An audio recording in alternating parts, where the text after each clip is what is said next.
вистинска рецензија за овој настан ќе ја даде времето, така некаде за едно 6-7 месеци, веројатно со точност ќе можеме да зборуваме за големината на овој настан, па и оваа емисија нема многу да зборуваме за него. Некаде кон средината во едно 5-6 минути едноставно со звук и со слика ќе се вратиме на овој настан. На самиот почеток на емисијата и видовте премиерно еден нов спот, спотот на струшката група Ден потоа, кој се појави изминатите 2 седмици и се промовира низ телевизиите. И овој спот оди како најава за нивниот материјал, односно CD сингл кој наскоро треба да се појави во продажба. И уште една информација, нешто што се случи изминатите 2 недели помеѓу 2 емисии за македонската музика. Скопските анархопанкери Дисклас добија свој првенец сплит касета со бразилците Abuso Sonoro, касета која што во продолжение на емисијата ви ја представуваме.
Деновите на македонската музичка сцена, или поточно на анархопанк сцената, бележиме уште едно издание. Ретки додуше во Македонија, меѓутоа во последно време се почесто се појавуваат благодарејќи на Rebel Tapes, нели, се повеќе издание, се работи за една сплит касета Дисклас и Abuso Sonoro и поконкретно ќе ја представи Мартин Ѓорѓиевски, или попознат во андерграунд круговите меѓу панкерите како Валтер.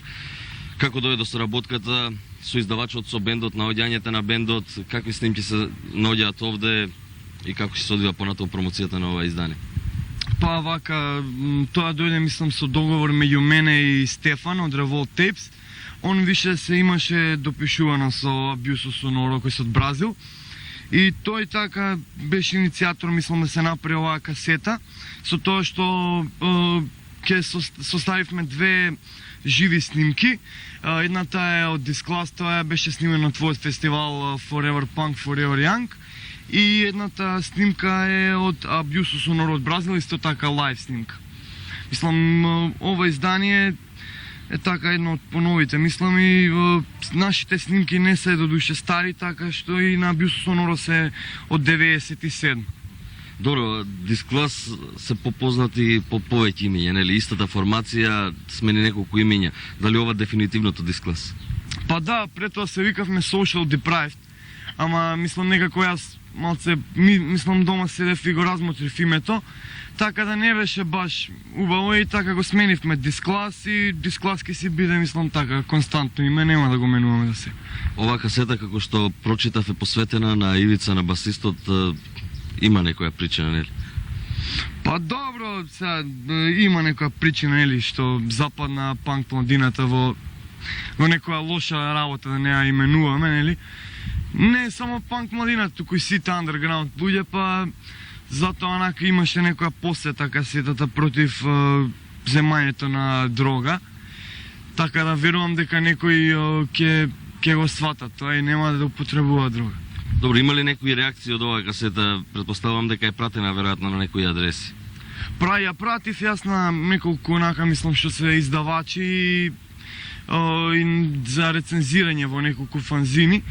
И мислам, двајца од тие ми вратија писма, така што мислам, ми кажаа дека сепак е позитивно, мислам, рекоа дека снимката е добра, за текстовите исто така бев пофален, и едноставно за тоа што правиме нешто уопште. Добро, како ќе се одвива промоцијата на ова издание? Овде се работи за живи снимки снимени во јануари, од тогаш Дисклас немаат настапувано. Ќе има ли некој наскоро концерт? Па сега Јас планирав, мислам, готови се плакати за концертот за едно месец дена. Тоа негде е било во јуни. Планирав да направам концерт тука во Скопје, самостален, кој мислам и ќе биде промоција на ова издание. Така да ќе биде самостален концерт на Дисклас, можеби ќе има некоја група, ако викнеме од страна, сега треба да идам јас во Србија. Па исто така треба да се направи уште еден сплит тейп со Дело Лудила.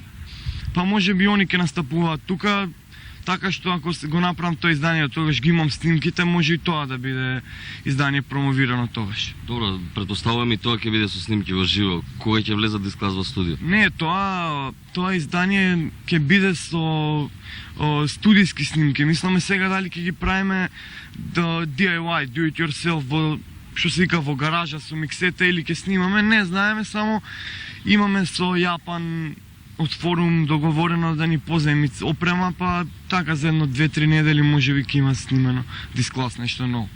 Добро, бидејќи сте дел веќе неколку години од панк хардкор сцената во Македонија, твое видување на она што во последните неколку години се случува на неа, има ли перспектива? Па, мислам дека хардкор панк сцената опадна негде од кај 92 навака, со тоа што се појавија некои бендови и тие останаа, мислам, нема нови случувања, но сепак мислам дека има надеж, има нови деца, гледам се интересираат, неколку групи нови се, не знам, не им ги знам имињата, така што некој што мислам наши другари направаа уште 2 бенда, така да мислам дека ќе биде подобро. Добро, и за крај твој коментар за она што се случува зад нас, графитите. Во секој случај позитивно, само цртете.